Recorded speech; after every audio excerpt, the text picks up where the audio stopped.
Good morning students. बेटा हमने type 1, type 2, type 3, type 4 के बारे में बात कर ली थी और जो टाइप 4 थी हमारी which is based on principle of homogeneity N1U1 equal to N2U2 हमने बात की थी कल, जहाँ से हमें किसी एक सिस्टम को दूसरे सिस्टम ऑफ यूनिट्स में कन्वर्ट करना है। N1 N2 U1 U2 इस फॉर्म में लिखा था हमने। U1 U2 are M1 L1 T1 M2 L2 T2 और पावर ABC जो कि हम बात कर चुके हैं।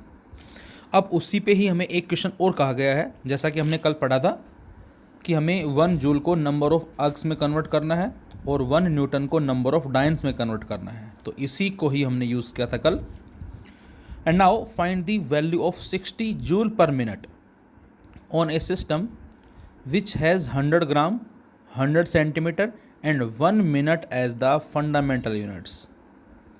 हमें क्या करना है बेटा, हमें वैल्यू फाइंड आउट करनी है 60 जूल पर मिनट की ऑन ए सिस्टम जिसमें 100 ग्राम जो मास के लिए, 100 सेंटीमीटर लेंथ के लिए और 1 मिनट टाइम के लिए जो है वो क्या है, फंडामेंटल यूनिट्स है। अब बच्चों 60 जूल पर मिनट जो है बेटा ये किसकी यूनिट है, दैट इज़ पावर। क्या हम इस मिनट को 60 सेकेंड लिख सकते हैं?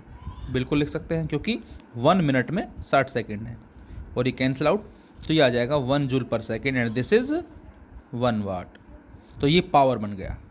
और हमें पता है कि पावर का जो डायमेंशनल फॉर्मूला होता है बच्चों, that is work upon time. ML2T-2 work का होता है और नीचे T को ऊपर ले गए तो ये बन जाएगा ML2T-3। And now we apply the formula N2 equal to N1 into U1/U2। U1/U2 is M1/M2 power A, L1/L2 power B and T1/T2 power C। तो यहाँ N1 क्या है बेटा, जो हमारा 60 जूल पर मिनट जो आया 1 के बराबर आ गया, पर सेकेंड में कन्वर्ट किया तब। N2 हमें फाइंड आउट करना है। M1 1 kilogram, 1 metre and 1 second. M2 100 gram, 100 centimetre and 1 minute जो हमें गिवन है। इनको पुट करते हैं हम। और ABC हम क्या लेंगे बच्चों, पावर का जो डायमेंशनल फॉर्मूला आया, M की वैल्यू 1 आई, L की 2, T की -3। तो M की 1, L की 2, T की -3। और यहाँ से इस किलोग्राम को हमने 1000 ग्राम लिखा और ग्राम से ग्राम कट गया, 100 से 100 कट गया, क्या बच गया बच्चों, 10 बच गया, जो मैंने यहाँ लिखा। 1 मीटर को बेटा 100 सेंटीमीटर लिखा और नीचे भी 100 है, कट गया, ये 1 बचा। और 1 मिनट को हमने 60 सेकंड लिखा, सेकंड से सेकंड भी कैंसिल आउट, ये बच गया 1/60 की पावर -3। अब 60 को ऊपर ले जाएंगे तो इसकी पावर कितनी हो जाएगी, +3। तो 10 तो ये वाला बच्चों, और 60 को ऊपर ले गए, पावर 3 पॉजिटिव, 1 2 3, इन सभी को मल्टीप्लाई करें तो ये आंसर क्या आ जाएगा, आंसर आ जाएगा 216 10 की पावर 4। ये भी हमारा आंसर है। और एग्जैक्ट सोल्व करने के लिए बुक से हमने क्या किया, इसको 10 की पावर 2 से मल्टीप्लाई किया और 10 की पावर 2 से डिवाइड कर दिया, मतलब 100 से मल्टीप्लाई और 100 से डिवाइड। जो ऊपर 100 है वो तो 10 की पावर 6 में कन्वर्ट हो जाएगा इसके साथ मल्टीप्लाई होके, और जो नीचे 100 है उसको मैंने 2.16 लिख दिया। सो N2 इज 2.16 10 की पावर 6 न्यू यूनिट्स। इसी में एक क्वेश्चन और लेते हैं जरा।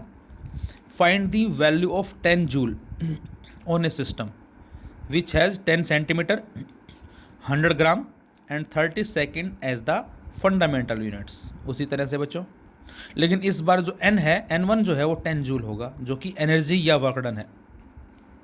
और एनर्जी या वर्क डन का फॉर्मूला क्या होता है, ML2T-2।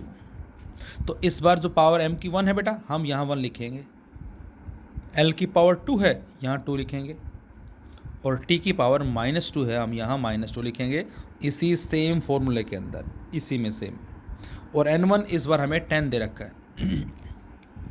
M1 1 kilogram, L1 1 metre, T1 1 second, M2 100 gram दे रखा है बच्चों हमें, L2 10 centimetre and T2 is 30 second. दोनों पुट करें हम यहाँ पर, और पावर M की 1, L की 2, T की -2, इसको पुट करके सोल्व करते हैं बच्चों, तो हमें आंसर मिलता है 9 इंटू 10 की पावर 6 न्यू यूनिट्स। तो इस तरह से ये हमारी कहलाती हैं टाइप्स 1 2 3 4। इसी में कॉम्पिटिशन्स में हमें क्वेश्चंस जो हैं वो ट्रिग्नोमेट्रिक फंक्शंस या फिर लॉगरिथम या फिर एक्सपोनेंशियल फंक्शंस के भी मिलते हैं। जैसे साइन के अंदर जो टर्म है बेटा, कोस के अंदर टर्म है, क्योंकि ये एंगल है, और साइन कोस टेन जो है ये सारे डायमेंशनलेस है, ये हम बात कर चुके हैं पहले। साइन के अंदर जब कभी भी कोई भी टर्म दे दे आपको, कोस में, टेन में, लॉग के अंदर, एक्सपोनेंशियल फंक्शन के ऊपर किसी कांस्टेंट की power, all these are the dimensionless. ये बात आपको याद रखनी है बच्चों। जब भी हमें साइन के अंदर क्वेश्चंस लेंगे हम आगे, कोस के अंदर, टेन के अंदर, लॉग इनसाइड, एक्सपोनेंशियल फंक्शंस की पावर जो भी गिवन है, ऑल दीज आर डायमेंशनलेस।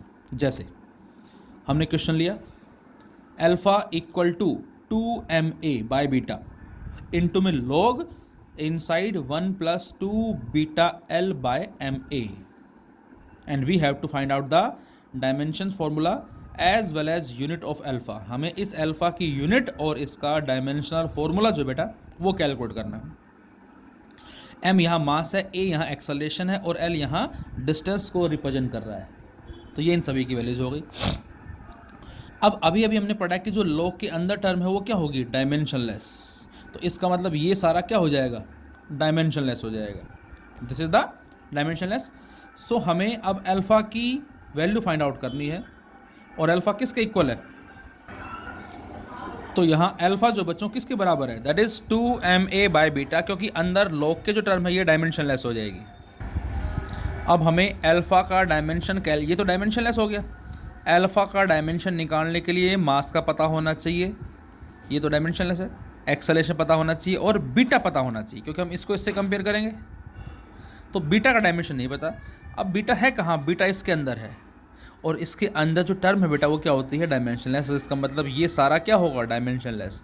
और we can say 2 beta l by ma, this one is also dimensionless. मतलब m0 l0 t0 that is 1 बोल सकते हैं हम। अब ma को ऊपर ले गए और l को नीचे ले आए, तो बीटा बराबर किसके आ जाएगा, ma/l। 2 यहाँ डायमेंशनलेस है, लिखने की ज़रूरत नहीं है।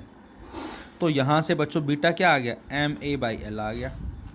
और अब जब अल्फ़ा को इस फैक्टर से कंपेयर करेंगे, that is 2ma by beta, हम इस बीटा की वैल्यू को उठा के यहाँ रख दें, तो ऊपर ma नीचे बीटा है, और बीटा की वैल्यू बेटा ma/l। जैसे ही ma/l रखेंगे, बाई l ऊपर चला गया, तो अल्फ़ा l के बराबर आ गया। तो इसका मतलब अल्फ़ा का डायमेंशनल फॉर्मूला l होगा, और यूनिट क्या होगी इसकी, मीटर या सेंटीमीटर कह सकते हैं।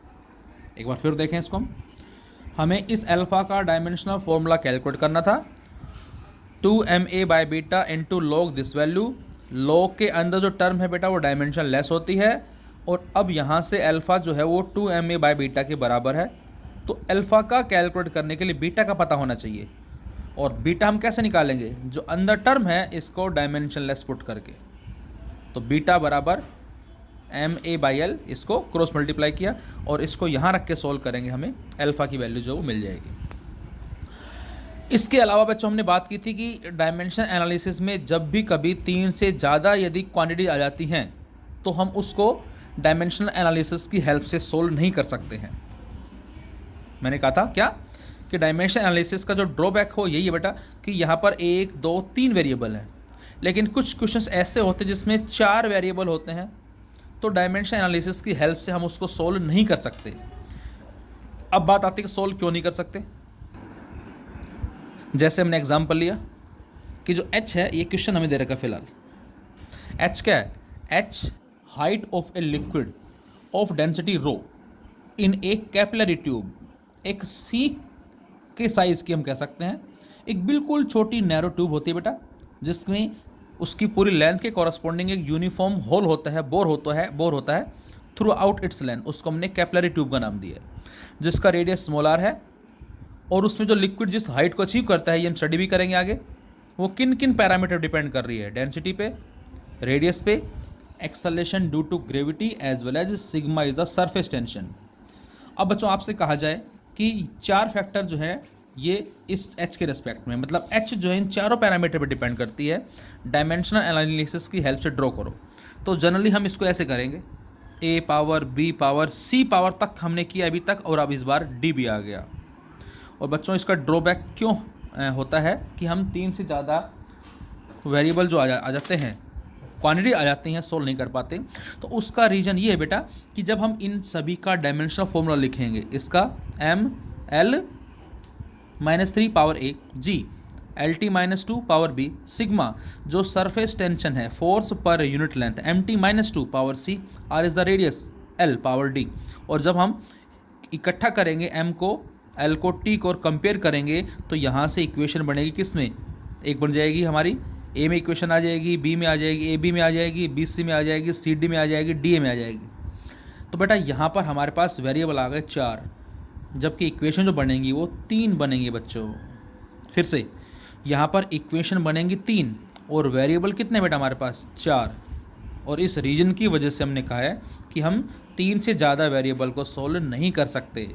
जैसे मैं कहता हूँ x + y = 2 and 3x - 5y = 7, तो आप बड़े अच्छे से x और y की वैल्यू सोल्व कर सकते हो बेटा।